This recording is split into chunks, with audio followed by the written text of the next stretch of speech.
أعزائي المشاهدين، السلام عليكم ورحمة الله وبركاته. ها نحن نلتقي مرة أخرى بعد طول غياب لنفتح الملفات الشائكة وندخل في حقول الألغام. نعم، حقول الألغام.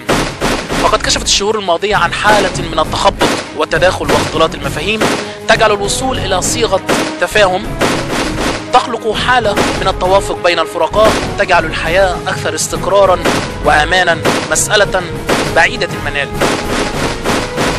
على مدى شهور ونحن نحضر ونعد لحلقات البرنامج في شكله وثوبه وطلته الجديدة، حتى وصلنا إلى مجموعة من الحقائق سمها ما شئت، صادمة أو مفاجأة، سمها ما شئت. أعزائي المشاهدين، ولأن أهم عنصر فاعل في الحياة هو الإنسان، وأن المشكلة الأكبر دائما تكمن في العقل والفكر الذي يحكم سلوك الإنسان، فقد رأينا أن يكون ملف حلقاتنا الأول والأهم هو تصحيح المفاهيم، حتى لا نبدو حين نتحاور ونناقش بعضنا بعضا وكأن أحدنا في أقصى الشرق والآخر في أقصى الغرب.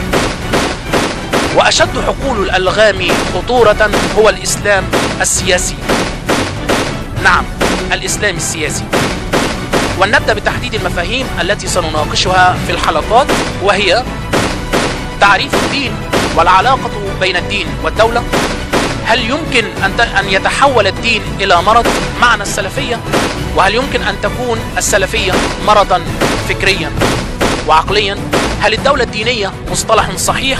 لماذا يصر البعض على أن ينص في الدستور على دولة دينها الرسمي الإسلام؟ هل الدولة تبنى على دين وعقيدة أم على قانون؟ معنى العلمانية، وهل العلمانية كفر؟ قراءة عكسية للواقع؟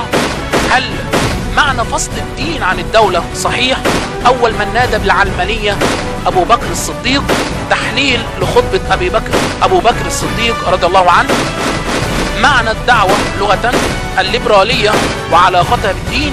أول من طبق الليبرالية عمر بن الخطاب رضي الله عنه.